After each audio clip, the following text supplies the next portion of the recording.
today we'll be continuing our alternate future of the United States series, and I got a big suggestion for this video, despite the fact we didn't get 10 likes like we were supposed to. To do part 2, I just did, because this person gave such a great comment. And you should consider subscribing to Great Lake Union Country Balls, as he gave a bunch of suggestions for the full video. And if you want, you can read it. So, consider reading it. You pause the video and read it if you want to read it. And let's get into the questions. Was a war with Wisconsin involved?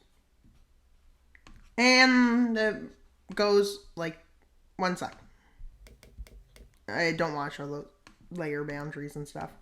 And yeah, one of the first things was this. What should I call it? Well, they go to war with Wisconsin. I'm going to call it the Wisconsin War. Because, yeah. The Great Wisconsin War. Not to be confused with the other one. And yeah. With them having successful campaigns then. Which is an expectation because it's a two-front war. But you know, the way it is. A two-front war. They're unpredictable. And yeah.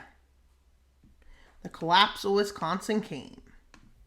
Now it's for the treaty, guys.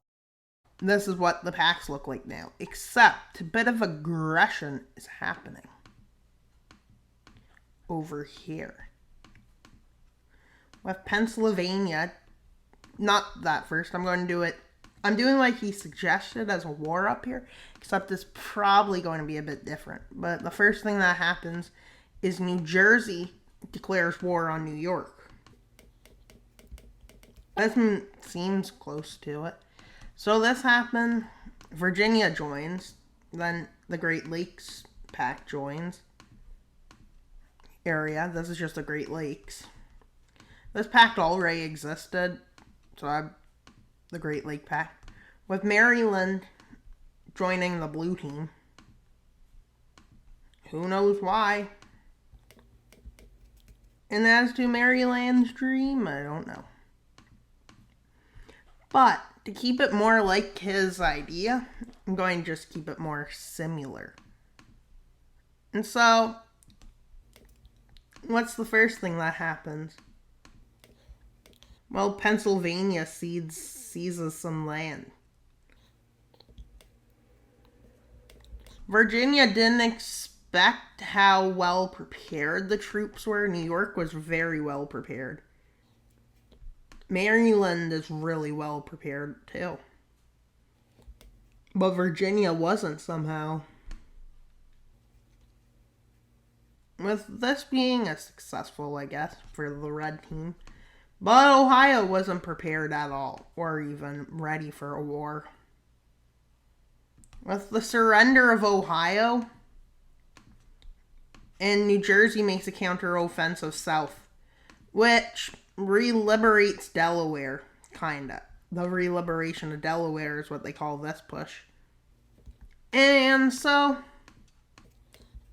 the success of the blue team isn't that great. But in their defense, they were kind of outnumbered too. New York could win this war, I guess, but we need to look. Michigan, Illinois, Virginia, Pennsylvania might be a bit outnumbered. With Virginia's offensive into here happening. Wait, where are they? 1 sec. Massachusetts, however it's pronounced, revolts against here as they are starving somehow. And they move down. Their goal is going well, which New York is now having to move forces all over the place. Which isn't great. And now a naval blockade is made on Virginia. You want to see the naval blockade? Not Virginia, but on Maryland. And I will mark naval blockades more often than, say, naval fighting, but that's something. With the fall of Maryland, New York makes its last-ditch attempt as they move right down into Pennsylvania. Yeah. But unfortunately, this last-ditch attempt failed miserably, as New York didn't have strong allies. No. Looks like Long Island will fall. New York is encircled. Not New York. New York is encircled, but New York ain't encircled, if that makes any sense. With Massachusetts, I can't pronounce it, sorry about that. But I don't know why, but I can't, if that makes sense. With marching their troops into here and marching them north. Why am I using this color all of a sudden? With them taking out New England all by themselves. As New York falls. And it's treaty time, guys. It's treaty time soon. Let's see what happens in the treaty. Crazy. Yep. And what do I mean by that? You may be wondering, well, Texas kinda goes to war with our northern neighbors to scare them. They declare war, but they don't think that Texas can win. But through a sweeping series of great logistics and lots of other things, they managed to sweep right across the territory of Lincoln and the territory of Oklahoma, which makes them reunite. Then they give votes to Arkansas and Louisiana. You want to know how they come? Well, they come in the favor of joining Texas. It's just hard to believe, ain't that? Some of the things in the idea that I gave isn't going to be done perfectly, but now to see what he means by the Confederate. Florida, Carolina, Tennessee, Mississippi. Okay.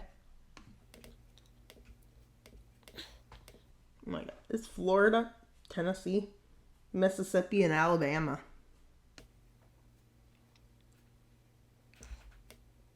But, yeah. But now they declare war on Gatorland and Georgia. Just because they want land. The CSA has rose again. Well, not the bad CSA. Like the last one. They just call themselves it because they are kind of historically accurate names. And yeah, there is another pact that came in the suggestion, but I just left it alone and didn't make one. Now I put nations in that may have or may not become in it. But now the Confederates are strong. With Virginia doing this, why is Massachusetts just there chilling? Oh, they took all of New England. They didn't join an alliance. But Virginia marches its troops right across Kentucky within a matter of months. They take it over and they annex it. Virginia's getting happy because it's getting old territory back. But now let's see what else was in the suggestion. Okay, now let's do the Cascadia War. After Virginia just suddenly annexed Kentucky. Well, Montana thinks it's a great idea to go to war with Cascadia because they want Idaho. And do they get what they want? Maybe. But do they lose? Probably. Oh, wait. One second. But they made one misconception. California's reaction. They thought it'd be pretty slow. But it was fast. And with the help of the Cascadian troops arriving, well, Montana's front line completely collapses. And well, they march in. But it's not going to be the exact same as the idea I was sent, because it won't be. But this big union also joins the war and goes right through Montana too. And yeah, all Montana going pretty well. The blue team never realized they would get involved, and even in the suggestion that was their coming over, but I decided this to make it a bit different. Because I said I would do the suggestion, but I didn't say I'd do it exactly exact. Because I respond to most comments, unless they're like something I don't want to respond to, like something wrong. 3 pieces now. There's the neutral, there's the Great Lakes Pact, and the California Union. The Pacific Union, but they're pretty much peaceful towards each other. But just to add some details onto the video, well, Texas declares war on the CSA. Why would they do this? For expansion.